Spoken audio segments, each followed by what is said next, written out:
Satisfy your need for happiness through your own curiosity with the Ranveer Show. When you speak about our country in influential rooms abroad, what's the general sentiment? I'd say that from an economic perspective is generally positive, that people want to do more in India. They are looking for more opportunities in India. The flows have not come through, but generally the economic sentiment is positive. As you know, like I literally wear two hats, right? One is that of an investor and that other one is the writer.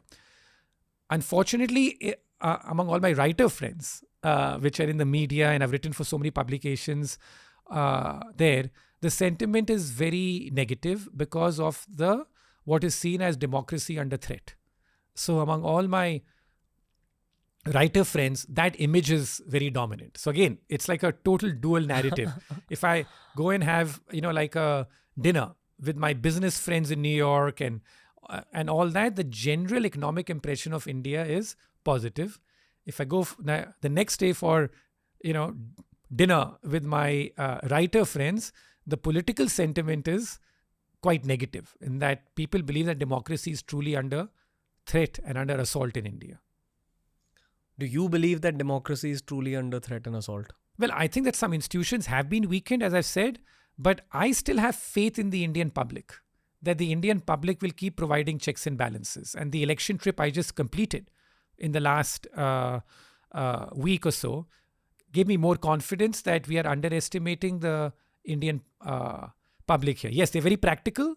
They will accept some of, the authoritarian tactics of the government. If they think that the benefits are coming to them, they will do that. But if that does not happen, they're not wedded to any regime. They are like, listen, this is our self-interest. We're going to do what comes for us. So I'm a bit more optimistic of it. Yes, there's no doubt that the institutions have been weakened. There's no, how can we deny that the quality of the election commission we have today is nowhere close to what we used to have in the past. The assault on anybody in the media who has tried to speak against has been quite intense. So that has been weakened. I mean, I think that's there. But it's been covered up, I think, a bit because of the fact that the economic narrative has become more positive, which is also their case. But I have a feeling that this is a very transactional relationship that people have. That as long as the economy for now is okay, we are okay. But if the economy falters a bit, I'll feel that these same people will come, back to haunt this government if the economy falters a bit, and especially. As I said, that now on this trip, in fact, I noticed that some of that may already be happening, that some impatience is creeping in, especially with the local candidate and local staff, that what has this person done for me? Why should I be voting for someone in Delhi if this person here on the ground hasn't done enough work for me? Is the economy growing as well as the government's data and the government's narrative suggest? Because we're given an image of an extremely booming economy, etc., etc. And I think I've reached a point now where I don't trust the data available. I've just realized that data can be forged as well. But I think that, this boom is a very relative term because even as per the government data, what is the growth rate we're growing at? It's about 6 to 7%. Yeah. Right? Yeah. What is a boom typically? It depends how you define a boom. When China was booming, its growth rate was 10%. When Korea, Taiwan, all these East Asian countries are booming, the growth rates were 10%. Now, of course, it was a different era. Today, growth everywhere is much slower. So it's very hard to grow at 10. But I don't have much quarrel with a 6-7% type growth rate because if you look at the company's revenue numbers, generally they are in sync. And those companies are reporting independently. There are thousands of companies reporting independent data. It's not government stuff. It's generally in sync. But would you classify 6% growth as a boom? I think it's a relatively good, decent growth rate, but boom is a very strong word.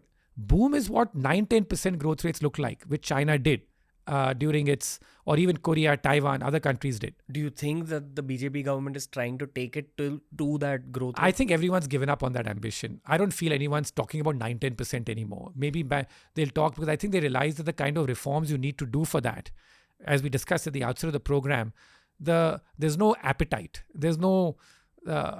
in this country that sort of appetite is not there to carry out those kind of ruthless capitalist reforms. I don't think that appetite is there.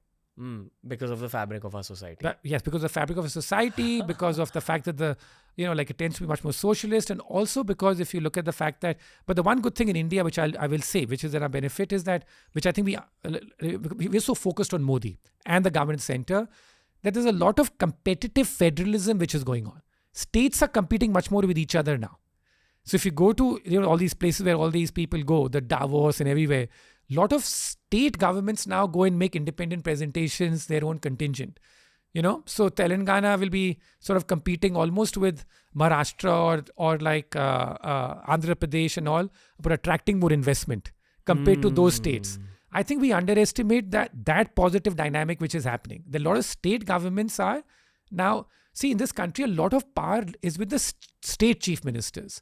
Again, I think this is a problem of having a very Delhi-Bombay centric sometimes conversation, that we are very focused on Modi, national government and stuff. This is a place where the state chief ministers have a lot of power and a lot of decisions are made at a state level.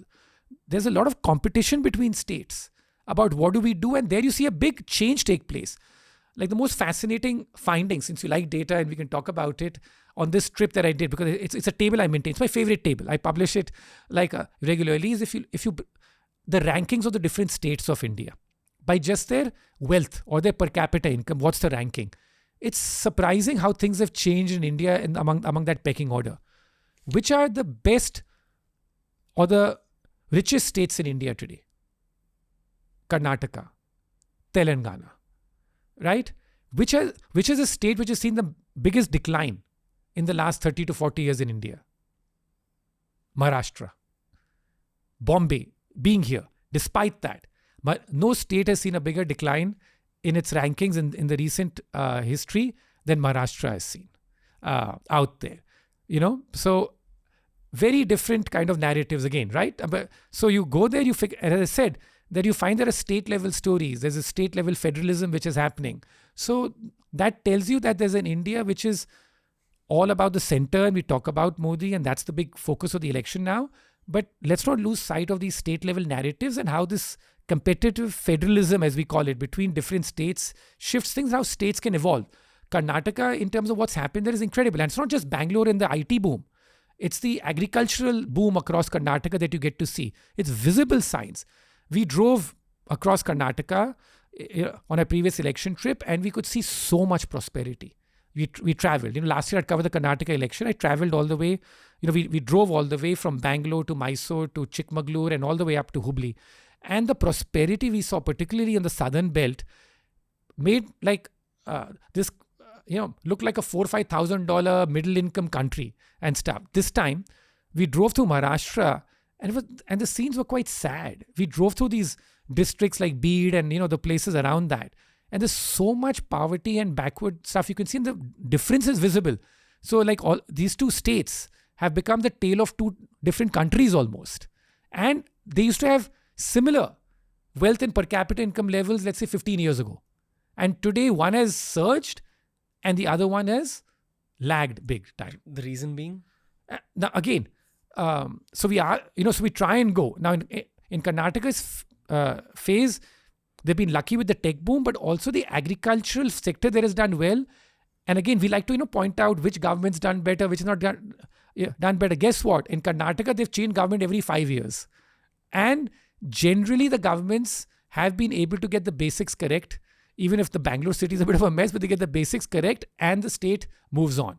Maharashtra's case, it's not happened. So I posed this question to Uddhav and Aditya Thackeray when we met them. Why is Maharashtra doing so poorly? Now their answer was obviously political, that because they feel that all the benefits now go to Gujarat. And so Maharashtra is being undermined, whether it's got to do with, where the gift city is set up, whether it's got to do with like a ban on onion exports and all, which all hurt Maharashtra much more than they hurt Gujarat. That's their thinking. But generally in Maharashtra, I think something has gone wrong. Maybe it's also got to do with that a lot of people speak in Maharashtra that it's so tough to get anything done here unless, the corruption is very big. The amount you have to pay for land and to do that has become very big. So I think that these are some of the reasons that we're trying to probe. But I think that now this is the kind of thing that governments need to be thinking of. Why is Maharashtra in decline despite having a city like Mumbai? And why has Karnataka done so well in terms of despite having a different government every 5 years? So these are some of the findings which I find are quite remarkable as we travel. What's the solution for our state? No, as I said, I think in our state, I don't know what a solution is, but I think that the idea is that we have to think about how to spread the wealth around, because Bombay and this triangle of Mumbai, Nashik and Pune, this golden triangle is where the entire thing has been concentrated. The rest of the state, I think, has been neglected a lot. And the agricultural sector in this state in particular is in a really bad way. So maximum number of farmer suicides in the country happen in Maharashtra. This time when we traveled, so much distress we saw amongst the farmers, the agrarian sector, a lot of anger also. So I think that needs to be sort of, done. And this whole idea, we have to look at it, is this whole complaint of the opposition. I don't know enough about it. I can't comment on whether there's preferential treatment given to one state over another, and that's hurting the prospects of this state. If you enjoyed today's clip, make sure you check out these curated playlists that we've made especially for you related to the subject that was spoken about in this clip.